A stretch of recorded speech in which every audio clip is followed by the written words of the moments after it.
Olá, alunos! Sejam todos muito bem-vindos a mais uma aula da Unidade Curricular Comum Projetos Integradores.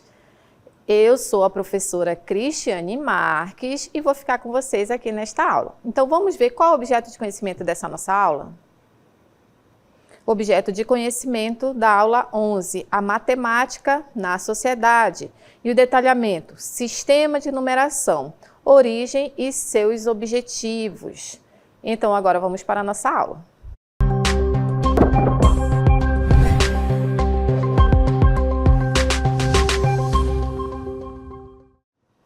Então, meus queridos, vamos falar aqui nessa nossa aula, sobre os projetos integradores, dessa nossa unidade curricular, projetos integradores, integrando o conhecimento aqui, fazendo as contribuições dos conhecimentos da área de ciências humanas e sociais aplicadas em relação aos sistemas de numeração, em diferentes civilizações antigas, como já temos falado em aulas anteriores, falando aqui das civilizações antigas. E aí, para começar nossa aula, vem um primeiro questionamento. Qual a origem e os objetivos dos sistemas de numeração? Como que surgiram, qual a origem, em que povos surgiram, como é que o sistema de numeração ele foi se aperfeiçoando ao longo da história, ao longo do tempo. Então vamos começar assistindo a um videozinho contando aí um pouquinho. Os números surgiram há mais de 30 mil anos, quando os seres humanos tiveram que contar objetos e animais. A partir do momento em que os humanos se tornaram sedentários, ou seja, se fixaram à terra para cultivá-la e passaram a domesticar animais, os indivíduos tiveram que encontrar formas de contar. Com a evolução do homem e da matemática, surgiu a palavra cálculo, que em latim significa contas com pedras. Isso aconteceu porque era preciso controlar quantos animais possuíam. Assim, passaram a fazer relação com objetos. Por exemplo, cada animal valia uma pedra. Quando levavam os animais para pastar, colocavam uma pedra num saco, correspondendo a cada animal.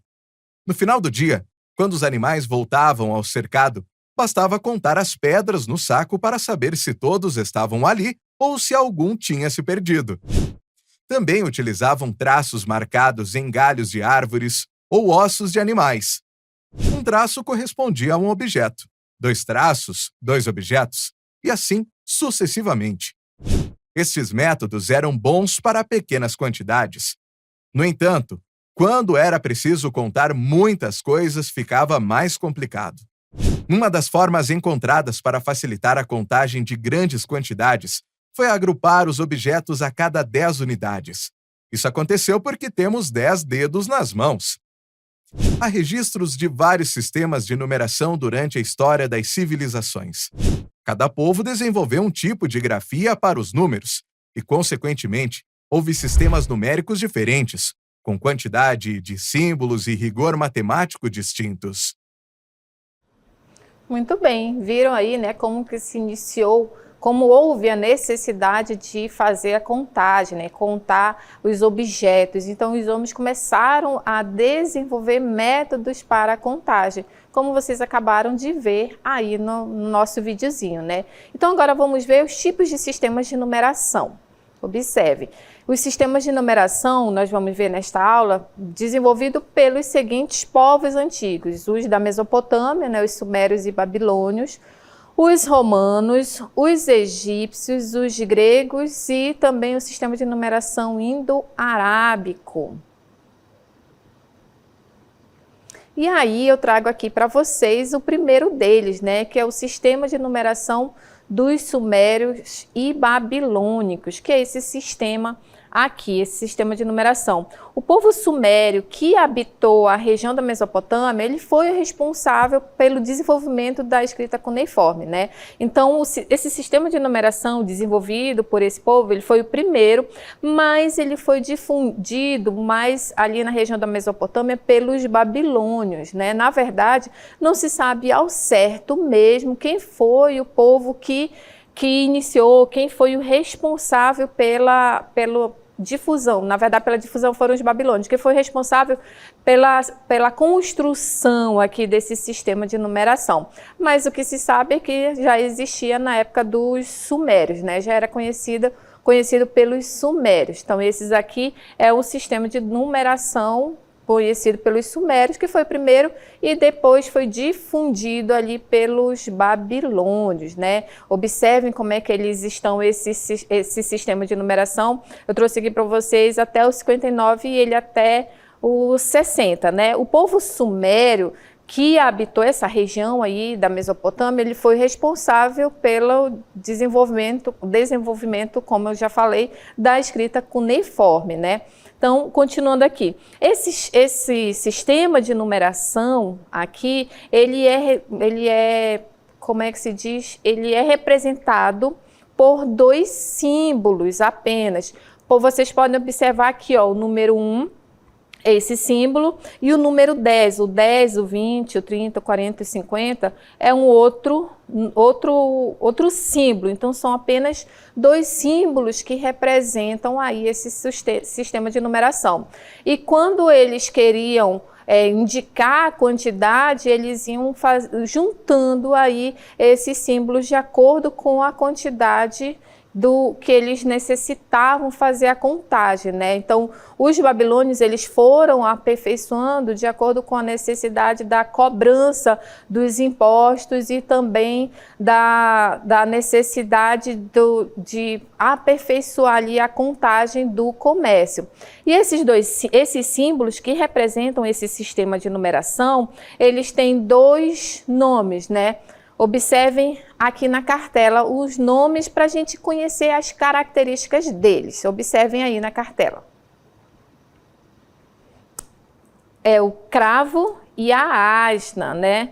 Tá aqui, exatamente. Esse sistema que estava anteriormente de 1 a 60, eu trouxe eles 2 aqui, porque eles estavam bem pequenininhos, né, fazendo a contagem de 1 a 60, e eu trouxe eles 2 aqui. São apenas esses 2 símbolos, né, o cravo e a asna. Então, enquanto que o cravo ele se refere à unidade, a asna ela representa uma quantidade igual a 10. Então, são apenas esses 2 símbolos. Eles vão se agrupando, colocando de acordo com a quantidade, e aí eles vão montando toda uma representação. Ou seja, esse sistema de numeração não tem, na verdade, o número como a gente conhece atualmente. Eles são por símbolos. Então, nele é possível escrever qualquer número usando esses 2 símbolos. Os números, eles são representados, como vocês podem ver agora, representados em agrupamentos de 60, ou seja, sua base é sexagesimal, sempre representado de 1 a 60. E ele é um sistema posicional, ou seja, de acordo com a posição, vai ser o número 1, número 2, número 3. Por exemplo, aqui o cravo, representa a unidade. Se for, por exemplo, o número 3, vão ser 3 vezes o cravo. Se for o número, por exemplo, 13, vai ser a asna, que representa o 10, e o 3 vezes o cravo, ou seja, ele é posicional. E há nesse sistema um espaço cada vez que tiver um agrupamento de 1 a 60, né? Então, para representar esses números maiores que 60, aí vai dar um espaço e continua. Certo? Então, esse é um sistema de numeração aí dos povos da Mesopotâmia, né? Não se sabe ao certo qual foi o povo que foi o responsável por criar esse sistema, mas o povo que difundiu foram os babilônios, né? E agora eu vou falar para vocês aqui o sistema de numeração romano, né? Os números romanos. Esse sistema de numeração, observem aqui, né, que eu trouxe para vocês, se antes os babilônios eles usavam os símbolos, já os romanos eles passaram a usar letras. Então eles representaram seu sistema por letras, como a gente já conhece desde a nossa primeira infância, quando entra na escola, começa a aprender a matemática, né? Ali a gente já começa a conhecer aqui esse sistema de numeração, né? Os algarismos romanos. E eles são muito utilizados em relógios, são utilizados para representar capítulos de livros, utilizados para representar séculos, por exemplo aqui, o século XIX, né? Então a gente precisa conhecer como é que funciona, como é que a gente faz a leitura desse sistema de numeração romano. O século XIX, que foi o século das grandes descobertas, né? Foi quando a ciência, por exemplo, a química, ela saiu da alquimia, né? Daquilo que não era ciência, saiu da alquimia para passar a ser uma ciência, né? Começou a surgir ali o método científico. E aqui o Luís XIV, o Rei Sol, né? O rei do absolutismo. Então, é muito utilizado para isso e até hoje a gente ainda vê bastante ali o sistema de numeração romano. Vamos ver as características desse sistema. Os algarismos romanos, eles são representados por letras maiúsculas. Então, quando vocês forem representar os algarismos romanos, não é para representar com letra minúscula, é representado por letra maiúscula, sempre. E aí, eles têm apenas um total de 7 numerações. O 1, que eu vou mostrar aqui para vocês, que tem o símbolo, o I, sempre letra maiúscula. O 5... o 10, que é o X, o 5 é o V, tá? O 50, que é o L, o 100, que é o C, o 500, que é o D, e o 1000, que é o M, aqui é o 1000. Então, são esses 7 símbolos, né? Esses sete números aqui do sistema de numeração romano, são essas 7 letras, e a partir daí vão ocorrer os agrupamentos dessas letras para representar as outras numerações. Então, esse sistema não possui a representação 0, observem aí, né? Não tem o 0. E o que acontece nesse sistema? Os símbolos menores à esquerda indicam subtração. É por isso que, por exemplo, está aqui, nesse símbolo à esquerda, o 5, por exemplo, é o V. O símbolo à esquerda significa que é um número menor. Então, tá aqui, ó, o I e o V, quer dizer que é o 4, subtraiu 1. A mesma coisa, o mesmo raciocínio, o 9. Se for na frente, você soma, como por exemplo aí, observem, nessa próxima cartela aqui. Na numeração, essa ordem das letras, ela é fundamental para compor esses valores, né? Se a gente coloca o I antes do X, temos o IX, que estamos, na verdade, escrevendo o 9. No entanto, se posicionarmos o I depois do X, nós temos o XI, ou seja, nós estamos adicionando, quer dizer que estamos obtendo o número 11, porque quem é o X? O X é o 10. E até hoje esses números romanos, eles estão presentes em nossa vida, como mostrei para vocês, para indicar os capítulos de livros, ou os séculos, ou os papas, reis, né? Então a gente consegue observar ainda hoje bastante esse sistema de numeração romano. E agora trago para vocês o sistema de numeração egípcio. Né? Já falei dos povos da Mesopotâmia, o sistema de numeração romano e agora o sistema de numeração egípcio. Né? O sistema de numeração egípcio, dos egípcios, surgiu por volta de 3000 antes de Cristo, às margens ali do rio Nilo, sob o reinado do faraó Sesostris, né? Já vimos bastante aqui como que foi se desenvolveu toda esse povo ali que se desenvolveu ao redor, no entorno do rio Nilo, né? Então esse sistema, ele possui características próprias e apresentou para a época algumas inovações que usamos até hoje, como, por exemplo, a base 10. Então, a gente ainda usa até hoje, ou seja, foi se desenvolvendo até os dias atuais que a gente usa ainda essa característica desse sistema. Então, observem aqui como ele era, esse sistema. Por esses símbolos aqui. Aí, trouxe aqui para vocês de 1 até 10 e depois 20, 30, 100, 1000, tá? Não, mas a gente vai ver bem detalhadinho cada um deles, né? Mais uma característica também do sistema de numeração egípcio, observem aqui. esses números representados por hieróglifos, eles eram mais usados em monumentos e templos pintados ou talhados em pedra. E há 7 símbolos representando os números 1, 10, 100, 1000, 10.000, 100.000 e 1 milhão. E são esses símbolos aqui, ó. O bastão representa o número 1. Esse símbolo aqui do ladinho, o calcanhar, representa o 10. O rolo de corda representa o 100. A flor de lótus representa 1000. O dedo apontado representa 10.000. O peixe representa 100.000. E o homem representa 1 milhão.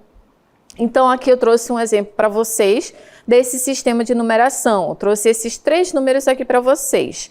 Então, aqui as barras, né, que representam, ou seja, o bastão representa uma unidade, né, o 1. Então, se é o número 9, aqui tem um total. Se é o número 9 aqui tem um total. 1, 2, 3, 4, 5, 6, 7, 8, 9. Que é o bastão que representa a unidade. Nesse outro aqui, ó, esse aqui é o calcanhar, ele representa o 10. Tem o 10 e 6 bastões. Então, qual é o número que está aqui? É o 16. Aqui, ó, o calcanhar, tem o 10, ó. 10, 10, 10, 10 e 10. Ou seja, 50. E tem 4 bastões, quer dizer que esse é o número 54.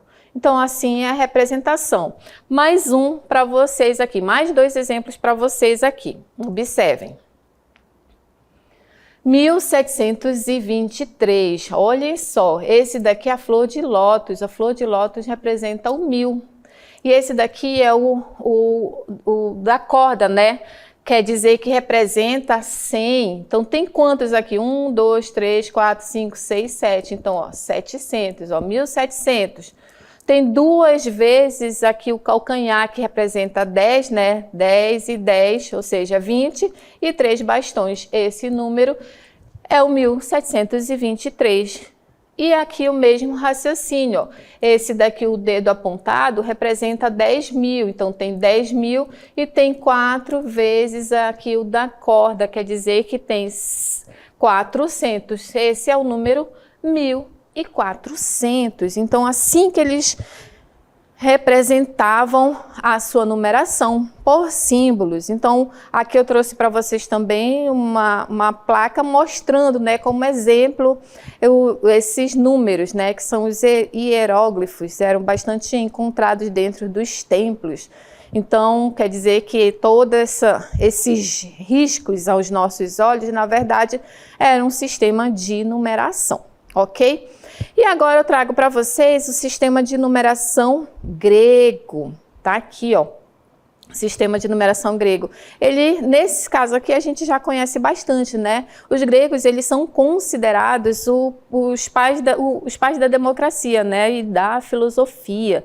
E aí, na escola, a gente já aprendeu também que eles foram responsáveis pelo desenvolvimento da medicina e da matemática.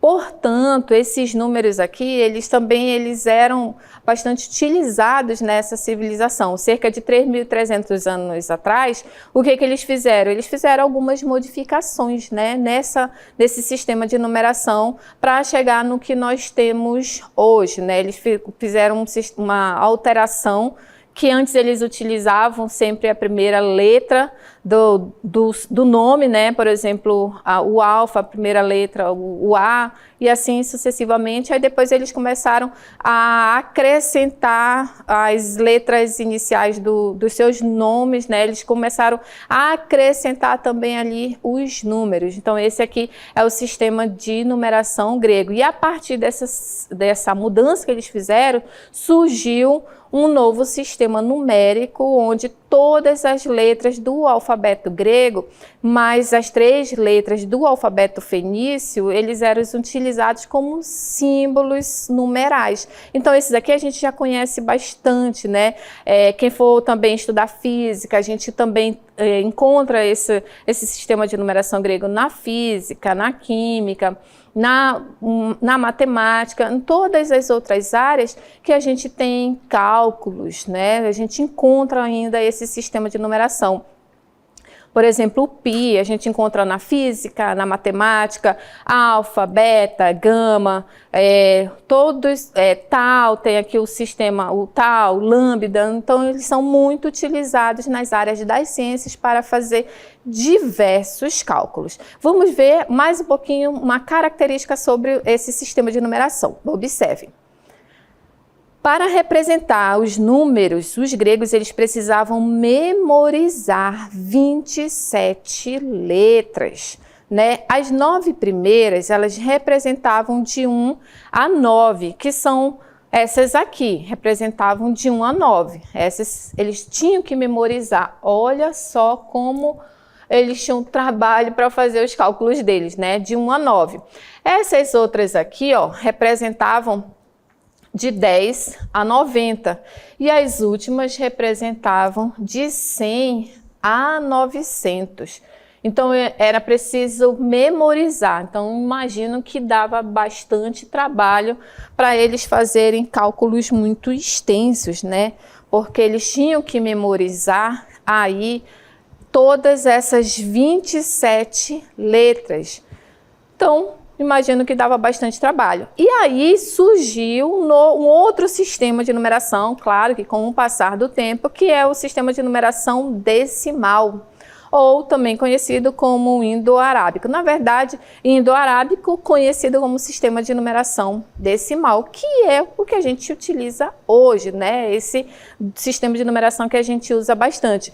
Mas se vocês observarem aqui, olha só como ele não tem muita variação.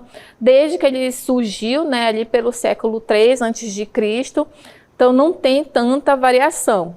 Tenho certeza que quando a gente começa a escrever, né, anotar os números, tem uns que ainda saia aqui igual como eles escreviam no século III. O meu número 2, quando eu era criança, saía igualzinho esse aí do século III. A gente vai escrevendo, aprendendo até chegar bem bonitinho, né? Então, tem o número 2, o número 3, o meu número 3, quando eu escrevo rápido, sai igualzinho desse daqui. Então, esse é o sistema de numeração, de 1 a 9, né? E ele recebe, na verdade, esse nome indo-arábico porque ele foi descoberto pelo povo hindu, né? Graças à característica desses dois povos, ele foi descoberto pelo povo hindu, mas ele foi organizado, ele foi disseminado mais pelo povo árabe, por causa ali do comércio, né? Os árabes eles são bastante conhecidos pelas suas características de comércio. Então, é por isso que ele é chamado de indo-arábico, por causa dessa contribuição desses dois povos. Mas a gente conhece atualmente como sistema de numeração decimal. Vamos ver as características desse sistema. Observem.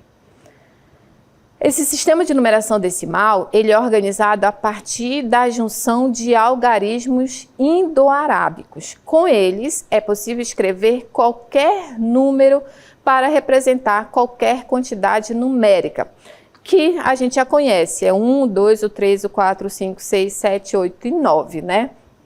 Cada um desses algarismos representa determinada quantidade, e essas quantidades são denominadas de unidades, né? Observem aqui na próxima cartela. Nesse sistema, a posição dos algarismos ela é importante, porque quando eles são posicionados à frente, valem 10 mais do que os da posição anterior. Então, trata-se da divisão que conhecemos como unidade, dezena, centena e assim sucessivamente. E as principais características desse sistema? Existe o zero. O sistema é posicional, ou seja, à medida que a gente vai posicionando aí os números, eles vão mudando. Se, por exemplo, tem 1 e o 9, é o 19, mas se você muda, coloca o 9 e o 1, passou a ser 91, por isso que ele é chamado, a característica dele é posicional. As quantidades são agrupadas de 10 em 10, e a cada 10 unidades formamos uma dezena, ou seja, 10 unidades. A cada 10 dezenas formamos uma centena, e a cada 10 centenas formamos uma unidade de milhar. Então, esses foram os sistemas, né? E aí, de todo esse sistema, eu trago para vocês uma característica que os povos inventaram para fazer a contagem, né? Não é uma característica, né? Eles trouxeram como se fosse a invenção da primeira calculadora, que é o ábaco. Já ouviram falar no ábaco? As principais civilizações que utilizaram o ábaco foram os mesopotâmicos, os babilônios, os egípcios, os gregos, os romanos, os indianos, os chineses, japoneses, os maias, os astecas e russos. Ou seja, muitos povos usaram o ábaco, porque ele permite somar, deduzir, multiplicar e dividir. Então, observem aqui o ábaco, né, que eu trouxe aqui para vocês visualizarem. Olha aí o ábaco.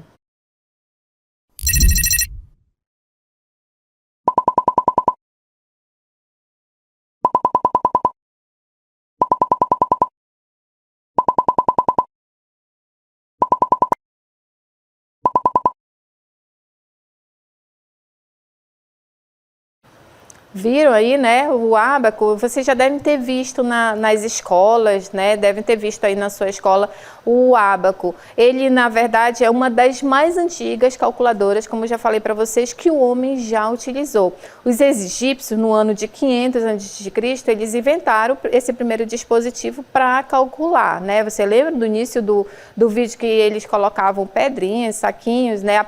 Os povos antigos, então foi necessário inventar aí um sistema para fazer essa numeração, nessa contagem. Então foi inventado o ábaco. E como é que ele funciona? Ele é baseado, como vocês viram aí, em bolinhas que atravessam um arame, um bastão, né? Então o ábaco que conhecemos hoje, atualmente, ele surgiu na China por volta de 1200 depois de Cristo, sendo chamado de Xuanpan. E aí, segundo alguns historiadores, o ábaco é proveniente da antiga Mesopotâmia, que atualmente é o Kuwait, o Iraque, e a sua etimologia, ou seja, por que ele é chamado de ábaco, provém do grego ábacos, que significa tábua de cálculos, né? Que ábaco significa tábua de cálculos. Então, na verdade, os historiadores, eles não afirmam uma época exata da sua invenção, mas a sua forma de construção mais primitiva, ou seja, quando encontraram o ábaco mais antigo, ele data de mais ou menos de 5.500 a.C. Claro que foi sofrendo modificações, aperfeiçoamentos conforme a civilização ao longo da história, né? Conforme as civilizações se apoderavam e manipulavam de acordo com as suas necessidades. Então, essa foi a primeira calculadora. E aí, de todo esse sistema de numeração que nós vimos passando por todos os povos, né, vocês puderam observar que não existia o zero. E aí, então, agora nós vamos assistir um videozinho sobre a invenção do zero. Assistam aí. A invenção do zero. A criação do zero pode ser considerada um fato tão importante para a humanidade quanto o domínio sobre o fogo ou a invenção da roda na pré-história.